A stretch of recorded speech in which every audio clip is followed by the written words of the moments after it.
Okay, good morning, everyone. Welcome to our second keynote. It is a great pleasure for me to introduce our speaker today. It's Catherine Meadows. Dr. Meadows is a researcher in the Center for High Assurance Computer Systems at the U.S. Naval Research Laboratory. She is the head of the formal methods section there, and she is very well known for her work in cybersecurity in general, but specifically in protocol analysis. She was one of the first researchers that managed to develop tools to actually formally verify and analyze protocols. So her work on NRL protocol analyzer, which later was the NPA protocol, has been very successful. It's found bugs in many of the internet protocols that we use widely. And recently she has been working on new versions of NPA. So there's mod NPA, which is of course a version of NPA developed in the language mod. Again, very successful for the automated verification of crypto systems. But actually, the work she's going to present today relates to her more recent research. So she has done a lot of recent research on very exciting areas like model checking for protocols, and what she's going to tell us today, which is about the Covert channels, and she will tell us experimental results in recent work. And I think I'm going to stop here and allow you to continue with the talk. I'm really looking forward to your talk. Thank you. Okay, well, thank you. What I'm going to talk about to you today actually has nothing to do with formal methods, so you can rest easy there. See, is this? Yeah, this is on. Tell me if you can't hear me, because I know we've been having a little problems with that. So this actually has to do with exploiting covert channels in networks. We're doing, and this work I'm going to talk about is actually part of a larger project that's exploring various aspects of them and how we can actually invent protocols that actually take advantage of these channels to commute stealthily. And one big problem is actually, the biggest problem to solve, and I'll go into that in more detail, is actually understanding the properties of the network that you're using to cover your covert communication, the nature of the environment you're hiding in. And there has been a considerable amount of theoretical research on that, and a considerable amount of practical research, but in general, they've been more parallel than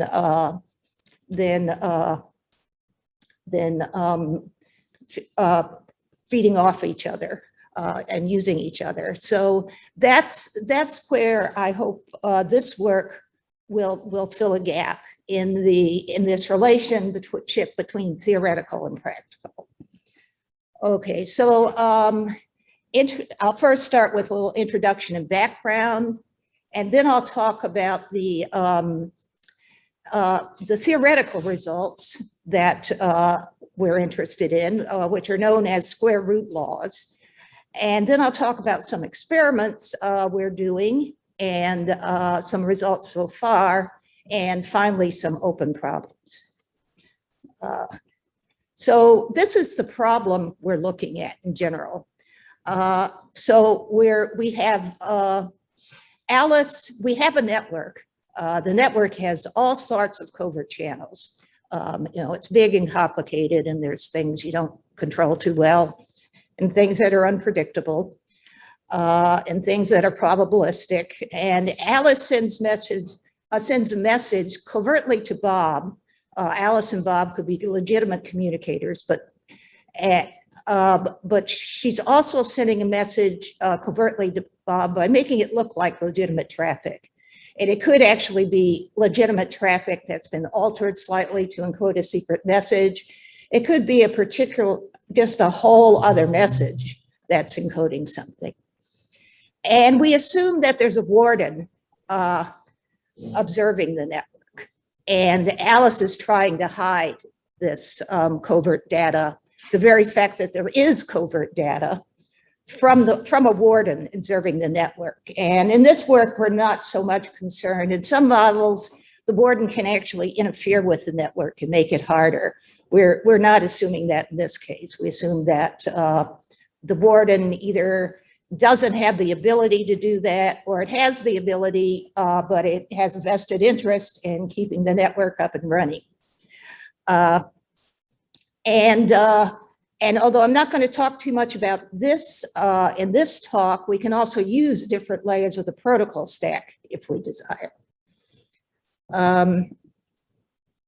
And here's a little bit of nomenclature.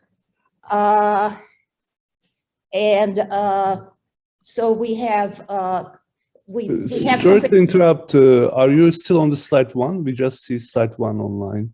Oh, I'm on slide 4. Yeah, so I don't know what's the thing on the slide. Oh, it's slide 4 up there. Yeah, I don't know what's happening online. Okay. Is it me? I don't know. We just wanted to. I'm also still on page 1. Okay. Now we see slide 5. Okay, yeah, now we are seeing it. Thank you. Yeah, let's see. I got to move one back. Okay. So we should be on slide 4. Now we see slide 4. Thank you. Yeah. Okay. So some nomenclature. Cover source stands for data without information embedded. Stego source stands for data with information embedded, and plain source or reference source is data in which information will not be embedded, and you can use that to attest the effectiveness of your algorithm. And this nomenclature has been around for some time, and you know, I find it handy to use. Okay, and now we're on slide 5. Okay, so so there's actually 3 paradigms that have emerged here, and I'm going to talk about them briefly. They're not the main point of this talk, but I want you to understand what part of the space we're actually covering at this point. So there's 3 paradigms. The first and the oldest is Alice has some cover source and she embeds her information, her covert information, in the cover source, generally by altering it. And that could either be added at the source or even embedded in traffic while it's being routed. And there's some challenges here. One time there's maybe real-time constraints on Alice. You know, she can't she doesn't want to slow the traffic down too much. And you also have to make sure that you don't do something that alters the protocol behavior on the macro level. And of course, there's there's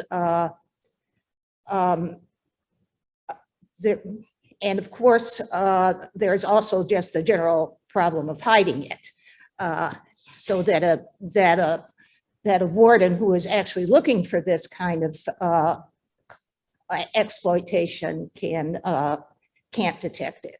And some advantages of this are, well, you can control detectability by controlling the rate at which the data is embedded. So go slow if you're concerned.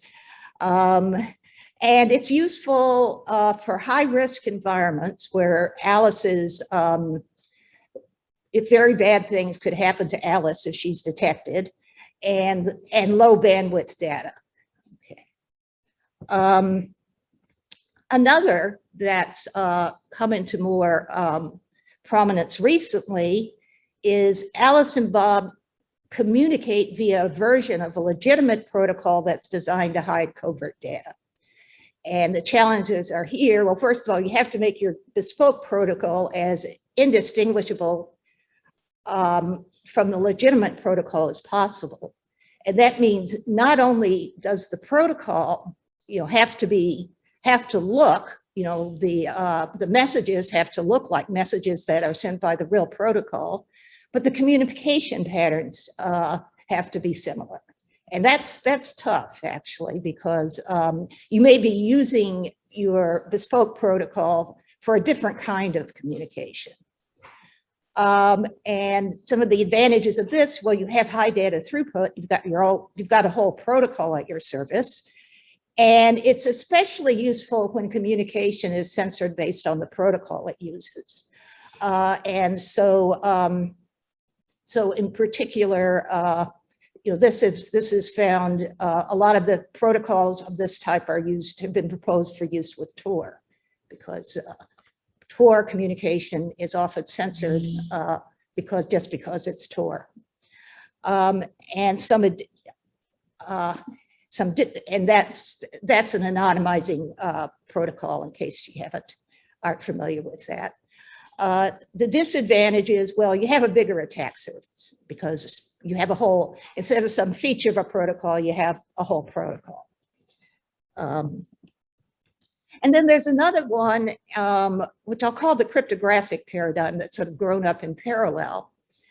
And you have some cover source, and you start with an assumption that the probability distribution of a cover source is indistinguishable from some distribution D.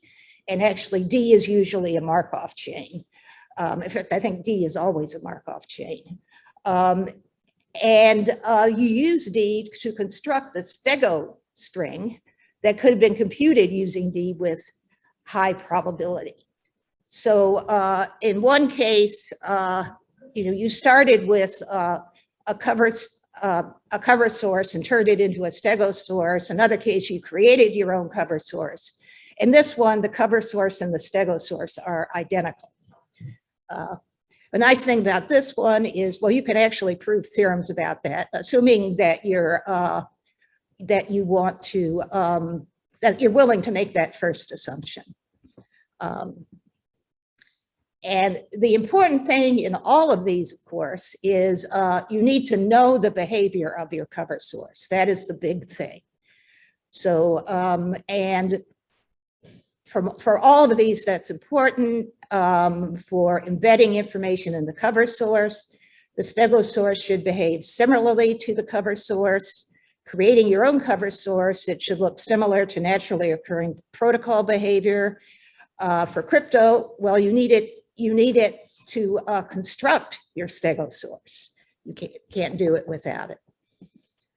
Okay, so now I'll talk about what happens, at least in theory, when you don't have a perfect, when you don't have a good handle on your cover source. So I'll talk about something that's sort of like the canonical experiment in these types of things.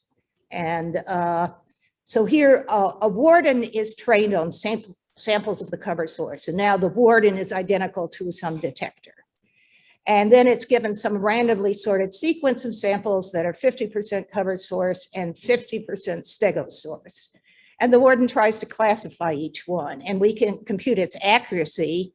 And basically, you take the maximum of two things. One is the number of right answers you give divided by the size of the stego source, and the other is the number of wrong answers you give divided by the size of the stego source. And the idea, so you could have a really, really good warden that gets it all right, that its accuracy will be 1. Or you could have a really, really bad warden that gets it all wrong, and all you have to do is flip it over, and you get a really, really good warden. So that's why we take the maximum. And so the strongest warden has accuracy 0.1, and the weakest possible warden has accuracy 1/2. It's no better than guessing. Of course, there's a lot of limitations of this definition. In real life, you may not have ground truth, no access to known cover source samples. Accuracy really only measures the ability to distinguish between two populations. And you can't really, it doesn't really give you any help in telling which one carries the covert message. And this is especially concerned when you're trying to avoid false positive. It doesn't take into account the likelihood that stego samples will be less prevalent than cover samples, or maybe even more prevalent. But it does allow us to compare different approaches in a uniform way, which is the useful thing about it. Okay, so now, so I thought, okay. So now I'll talk about, okay, actual setup of the square root law. And how am I doing on time? My watch is. So there's sort of three things, well, two things you have to measure, and and a third thing you may want to measure. There's first of all a measure eta of amount of information embedded. That's eta for embedded, and that's generally expressed in number of bits, because we're computer scientists and we like bits. And then there's a measure kappa of the size of the cover source. That's sometimes expressed in bits, but you can also do others, and I'll give you at least one example. And then finally, a measure sigma of the strength of the embedding, and that's related to the probability of the embedded information being decoded correctly by Bob. And this is generally needed when noise is present. If there's no noise, we can ignore it.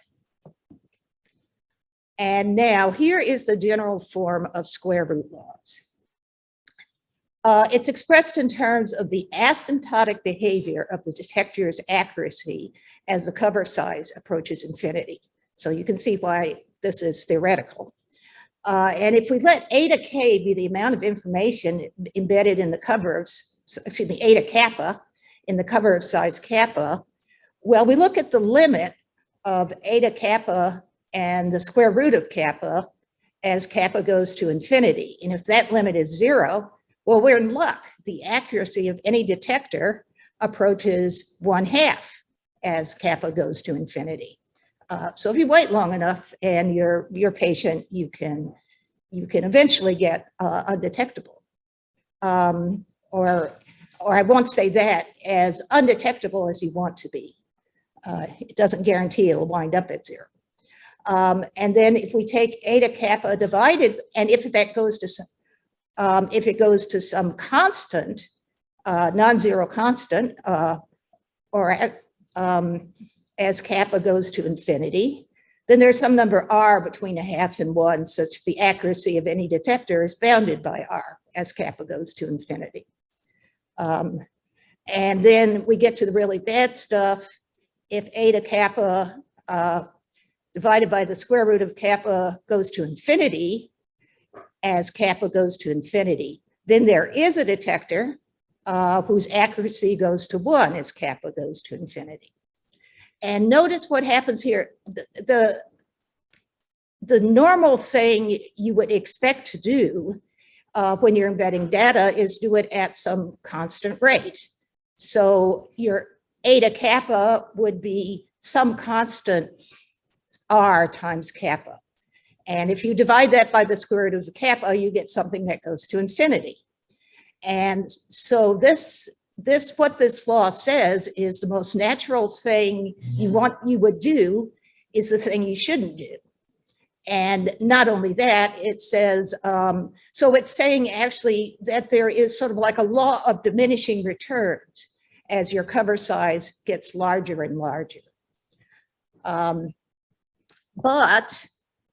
Okay, so I'll talk to you a bit about some of the existing square root laws. So the size of the cover, okay, so first of all, let's look at image steganography. And this is like one of the first, this I think is the first square root law. The size of the cover source kappa is expressed in bits or pixels, because if you're looking at a digital image. The strength is irrelevant. We're assuming the communication channel is perfect. We assume the cover source is generated by a stationary finite Markov chain. And we assume embedding is mutually independent. It's something called mutually independent. It basically means that's expressed in terms of a collection of simple embedders that are independent of each other. And the reason for these choices is basically you, and in all of these things, the choices is not so much that depends a lot on what you can actually reasonably analyze mathematically. And then we also assume the embedding is non-adaptive. So if the embedding is adapted, the critical rate changes from the square root to the square root times the log. But it still means you can't, you lose if you use a constant rate. Another one, okay. Square root law for wireless covert channels.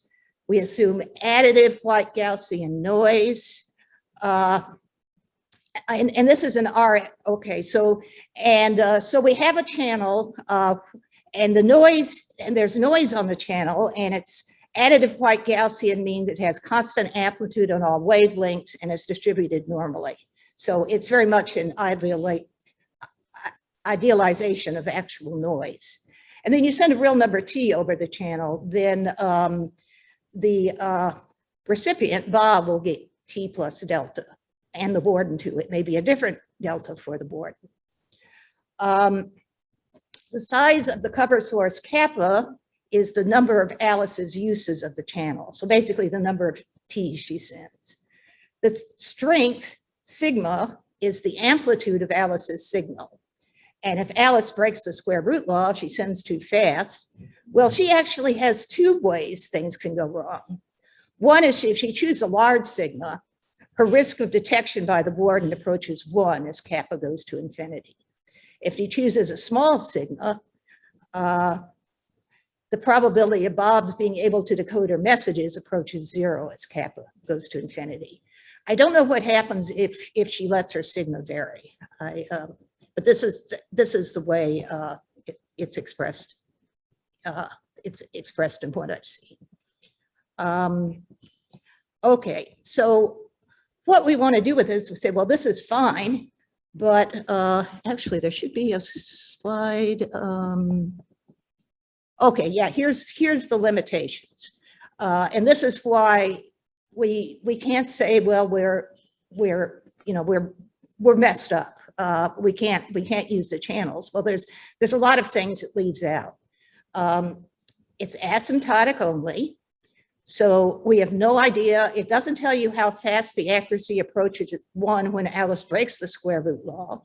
You can actually compute that for simple distributions, but not any that I know of that you could find in real life.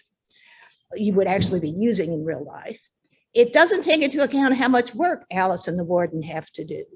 So it's not like cryptographic definitions where you assume you have these probabilistic polynomial time Turing machines. The work is not taken into account.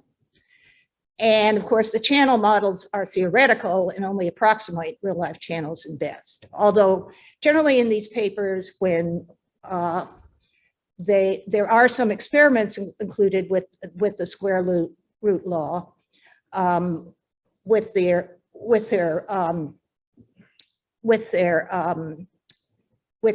theoretical results that show it can be observed in the wild.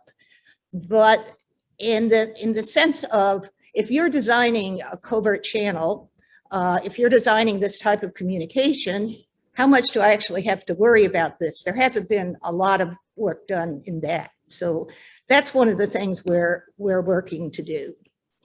So here's something about our experiments. So I'll talk about where we're working on network covert channels. And so we're embedded information protocol used in the communication over computer networks. And so we use a lot of traditional methods that have actually been around, I don't know, since the 80s. Features of the protocol, such as random fields, behavior of the protocol, such as interpacket delays. And so these different channels may be useful for different types of communication, and we're particularly interested in how they behave over the long term. So what I'm going to talk about now is the experiments we've been doing with interpacket delays, which we're at the beginning of now. So interpacket delays is the amount of time between arrival of packets in a stream. And the recording of, and they're easy to record, they're easy to find out, supported by commonly available tools. And it's often been proposed as a cover source. So we actually have some embedding systems that have been proposed. A little tricky because the statistical behavior of IPDs,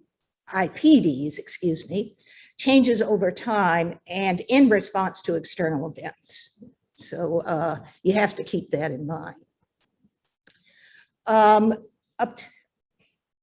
So what we're doing is we're obtaining examples of internet traffic that's, not only publicly available examples such as that you can download, but examples we generate ourselves or get from other sources and we're embedding random bits using simple embedders and varying the rate at which the embedding rate increases. And the reason we're doing random bits is because we're assuming the message will be encrypted. So, and we're assuming we're doing it in such a way that it should be indistinguishable from random. And we're running detectors and checking accuracy, and then analyzing results for compliance with the square root law. And what we're actually doing, we're starting with a simple embedder, and we're taking an embedder that was already pretty simple, and we're making it even simpler. Because basically we want to start with the simplest embedder possible that takes the least account of the statistical behavior of the network, because if we can't find the square root law even with that, then we know it's probably not worthwhile checking any further. So this is based on time replay channel of KBook. And we estimate the median of IPDs in the cover source. And then we choose some n rate greater than 0, an integer n greater than 0, and at regular intervals of length n, we replace the existing IPD with one randomly chosen according to some distribution to be above the median if sending of 1 and below the median if sending of 0. And actually in KBook's original paper, he naturally proposed the distribution should be the one that's made by the cover source. And we aren't doing that, we're just choosing a distribution. So the only thing that's statistical property of the cover source we're using is the median. And we control the detectability, of course, via the embedding rate. And there's a clear trade-off between embedding rate and undetectability. And now the detectors we're using, well, we're using good detectors, 2 conversions of corrected conditional entropy and CCE. I won't go into the details, but given a string, it estimates the conditional entropy of patterns of length m for m equals 1 to some bound d. And the bigger you make d, of course, the better CCE you have. And it returns the minimum entropy. And there's two things you can do. Full CCE, you look at the global minimum, and local minimum CCE, LMCCE, returns the first local minimum reached. And a string is judged to be a stego string if its CCE is insufficiently close to the CCEs of the cover strings. And this is known to be a very good detector for IPD channels, and certainly better than anything else we tried.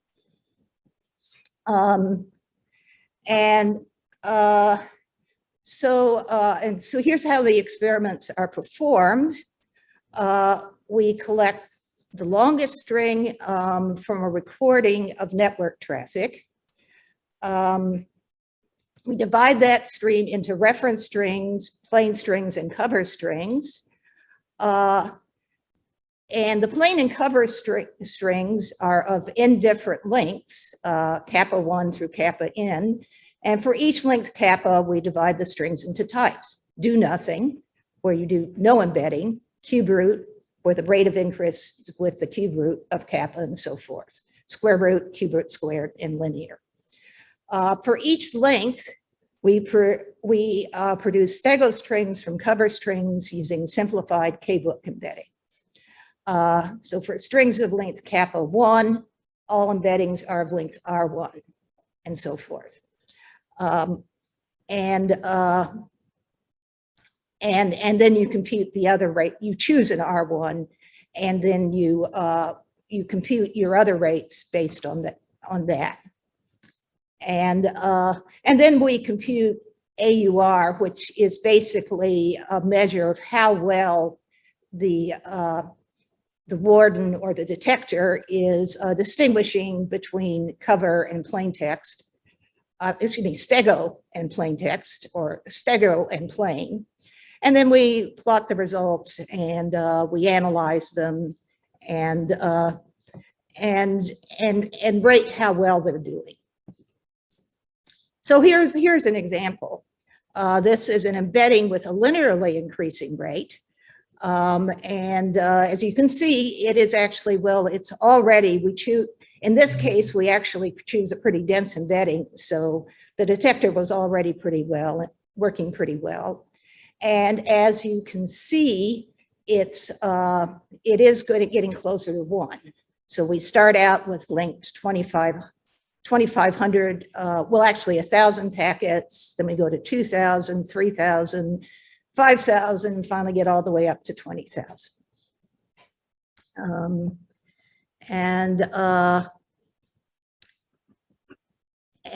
What this turns out, and I should say this one, actually the data I'm showing is from an all-day Zoom session. I'll give you, so we've been looking a lot at video data because it just generates long streams. Sorry, just a clarification, the y-axis is a classification accuracy? Yeah, the y-axis is the accuracy, yes. So that goes from, and actually, I would not say, it's actually not the accuracy because it goes all the way down to 0. So what it's actually the AUR, which is slightly different. You take the median of, so remember, to compute the accuracy, you get the, you take the maximum of the correct answers and the incorrect answers. And here we're assuming if the detector computes all incorrect answers, its accuracy should be 1, but here we say we rate it at 0. And the reason we do that is we got some data where at some, for what we do is we take the output, we run several experiments and then we take the average. And sometimes we got cases where, well, the accuracy would be always 1, would be very close to 1 if you compute it as accuracy. But if you compute it as AUR, where you actually distinguish between correct and incorrect answers, you get some that are very close to 1 and some that are very close to 0. And if you computed the accuracy, it would look like you had a really wonderful detector, but actually it's wrong. It changes the way in which it's wrong for different samples. So that's why we're doing that. Sorry for the confusion there. But yeah, so the y-axis is basically rates how well the detector is doing, and the x-axis rates how well the size of the cover source.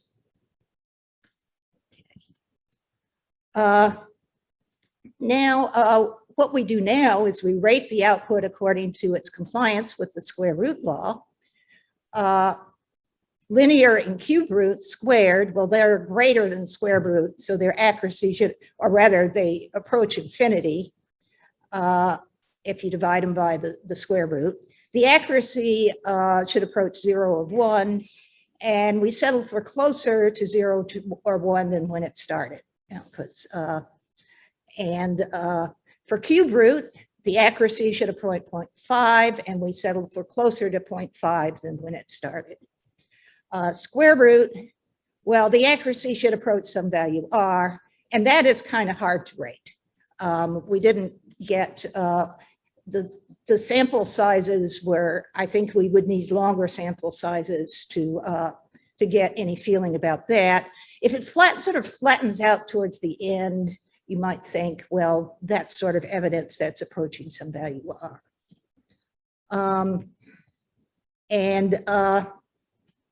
So first thing we have to do is realize these things are changing. These IDPs, IPDs, I keep doing that. The distribution can easily be changing just because of all sorts of variables. And so what we'll first do is we take the plane and the stego, and we do, well, what we call the do-nothing embedding. We don't embed anything in the stego. So we're actually comparing two groups of plane sources. And so here's an example. And so you can see when we start out at the beginning, there's a gradual tendency towards 0. So that means, and actually even at the very beginning, we aren't quite at 0.5. So the detector can actually distinguish a little bit between its between the distributions, and as the length and as they get the length gets longer, they get further apart, and it gets gradually better at this. So this is something we have to take into account. And I'd say in this case, for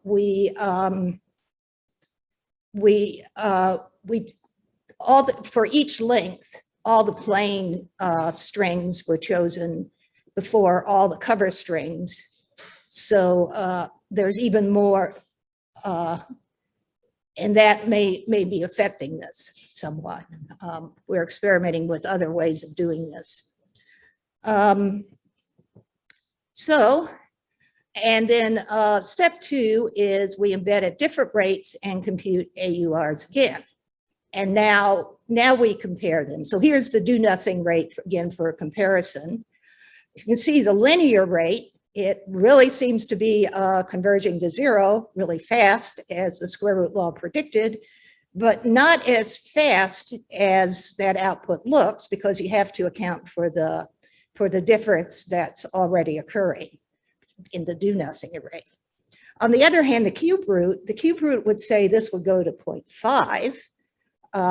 The accuracy would go to 0.5, but it's not. It seems sort of flat. But what you can take into account, of course, is that is the influence of the do nothing rate. So the cube root actually has a tendency to go to 0.5, but the do nothing, the information from the do nothing is the underlying distributions are beginning to get more different. So, and then cube root squared, well, it seems to be approaching 0 very slowly, which more slowly than the linear, which is what you'd expect from the square root law, but we don't really know because all of that could be influenced by the do nothing rate. So at this point, we have some sort of weak evidence for the square root law. So enough to make us think this is worth investigating further. One thing, we actually used a somewhat weak version of CCE. We used, so it only computes the conditional entropy of strings up to length 5. And the reason we did that is CCE gets kind of expensive to run fast. And we wanted to do some quick and dirty analyses before we went further. So this slide basically repeats what I said, in case I found myself like completely, in case I didn't remember it when I was looking at the slide. So what we have learned. Evidence of the square root law can apparently occur even only over relatively short IPD sequences. Remember, though, that we are using an intentionally weak embedder. So, and it's likely that if we used a stronger one, it would take a long time. We need to correct, and it's also very important to correct for the underlying behavior of the data, because we can find out in the example, well, some output looked like it was obeying the square root law very strongly. Some looked like it wasn't, but when you corrected for the underlying behavior, you saw a different result. And now I'll say just a bit about open problems. Oops, I've skipped the open problems. Let's see. Yeah. Well, there's a lot we can do. Actually, I just have one bullet here, but there's a whole lot we can do. Test using more sophisticated embedders, just do more tests on stronger detectors and stronger and just deeper analysis. Do something else besides AUR is okay for starters, but we need to look at this more closely. And particularly, we want to know how good does an embedder need to be, or maybe a better question would be how good does our knowledge of the probability distribution need to be for the square root law to no longer be a realistic threat? Yes, it happens, but it happens so far out in the future, you don't have to worry about it. And there also seems to be, this one is a little more theoretical, is to explore the relationship with the cryptographic definition of security for covert channels. Now, as it turns out, there's a close relationship between CCE and Markov chains. So remember, CCE is the detector we're using. And basically, you can compute the conditional entropy. Given a Markov chain, it's not too hard to compute the conditional entropy. And so you can construct a Markov chain with the conditional entropy you want. And you can use Markov chains to approximate the behavior of some of these channels. And an interesting thing about CCE is, like I said, it gets harder to evaluate as you use higher limits, as you look at longer strings. And it gets hard fast too. And that has been, and so there is a question here and about these cryptographic assumptions and what is the relationship between this this relationship with the square root law. So are there cases in which the square root would show up, but it would actually be too much work for the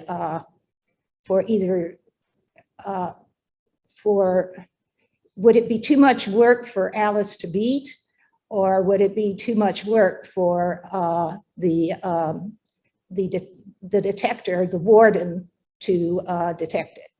And that's the question I'm left with. But first of all, we have to find out, you know, does it show up? Can it be a practical concern? So oops, wait, this thing seems to want to, yeah. So that finishes up my talk, and I'm now open for questions. Are there any questions from the audience here? I don't see the room, but I have a question online. If Okay, just 1 second. We are doing a question here, and then we go online. Thank you for a great talk. May I ask you how we can implement in practice the interpreted delay so that it can be immediately detected? can you repeat the question for online? We couldn't hear. Yeah, I had trouble hearing too. Can you hear the mic? Yeah. How can you in practice implement the interpreted delay so that it's not detected immediately after it's altered? So it's not detected immediately. Is that, I'm sorry, so how can we use this to keep it from being detected immediately, or to make it detected immediately? Yeah. Well, actually, what you could do with this is, yeah, it's not really addressing the question of how you keep it from being detected, how you make it detected immediately. But one thing I guess you could do is, well, it's really a race between the strength of your detector and how low and slow Alice goes. And so the answer I would give for this is you can compute ideally what I would like for this to be, I don't know, is to give you a way of saying, well, suppose we have you know, this channel and this type of embedder, and we know any detector, or like certain types of detectors, would detect it eventually. And how strong do you have to make that family of detectors be before, and you're never going to detect it immediately, but you can detect it as close as to immediately as you want, except, and so it's sort of more like a limit, but it's going in the other direction. And ideally, what you would like to do is be able to actually compute how fast the detector approaches that limit. Okay, thanks. Murat, can you hear us? Can you ask your question? Yeah, so my question is that my understanding is the y-axis is area under the curve, right? That's what you mentioned for your classifier, correct? Mm-hmm. And then it means that the classifiers are doing worse than random, right? Because all of the values was under 0.5. Mm-hmm. So I wonder whether the classifiers that you used is based on like this entropy base was like powerful enough, or whether you want to use maybe some machine learning techniques that you learned from the data. Yeah, actually, that is one thing I would like to do, use machine learning techniques. That is, I think, one thing. And that could also give us a better handle on building better embedders too. So yeah, I do want to investigate the trade-off with that. So my one part of the question was that you observed some of the law, but you couldn't observe the others. Maybe it's because the classifiers were not powerful enough to begin with, because it's under 0.5 the AUC. Yeah. Mhm. But Thanks. Any other questions online or in the room? Okay.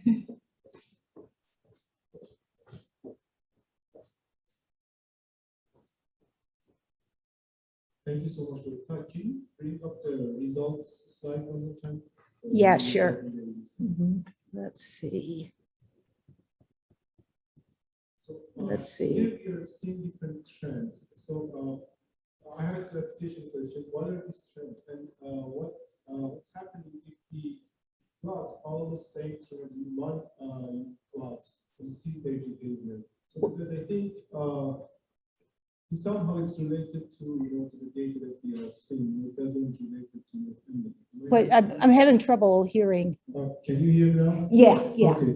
So in each plot, we are seeing different trends. Yeah. So what will happen if we plot all the same trends in one single plot and see the behavior?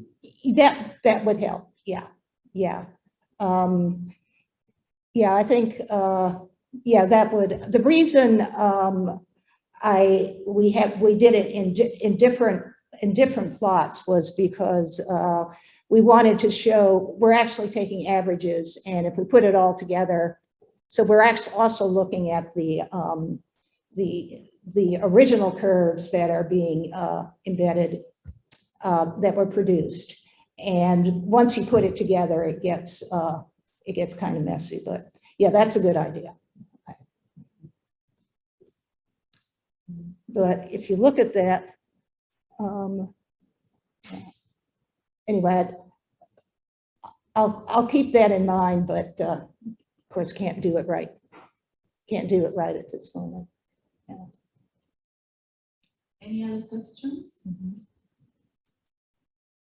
I have a quick question. I was wondering, so when you implement the detector on the channel, does the detector itself perturb somehow the traffic in a way that, for example, could Alice, who is trying to embed the messages, somehow use at the same time a detector to know whether somebody is trying to detect? Well, in this model, no, because the warden is just looking at the traffic. Yeah, it's totally passive. If the warden is interfering with the traffic, maybe she could, but actually she may not see the warden's interference because she's just sending. Maybe Bob could figure it out. Yeah. The people that are trying to communicate themselves benefit from having a detector. But at the moment you said that nothing is completely passive. It doesn't change at all, but both. There's no delay in analysis. Yeah. Okay, so if there are no other questions, let's thank our speaker. Have a break now. This is not my laptop. I almost walked off with it. Thank you so much. That was a really interesting talk.